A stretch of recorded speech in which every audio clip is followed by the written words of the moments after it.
মমতা কিচেনের ভিলেজপুরে সবাইকে জানাই স্বাগত। আজ আমি বানাবো ভেটকি মাছের ফিশ ফ্রাই।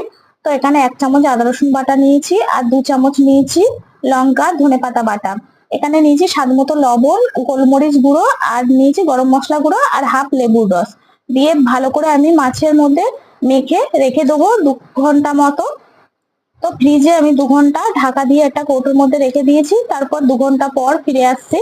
একটা বাটির মধ্যে 2টো ডিম নিয়েছি, ডিমের মধ্যে দিয়েছি লবণ, গোলমরিচ গুঁড়ো আর দিয়েছি কর্নফ্লাওয়ার।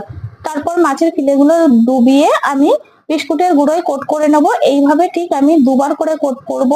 তো 2বার করে কোট করে একটা প্লেটে তুলে রেখে দেবো। তো প্রত্যেকটা ফিলে একইভাবে আমি 2বার করে কোট করে নেব।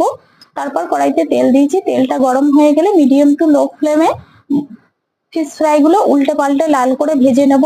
তো দেখো ফিশ ফ্রাই আমার রেডি। রেসিপিটা ভালো লাগলে লাইক, কমেন্ট, শেয়ার ও সাবস্ক্রাইব করে আমার পাশে থাকবে।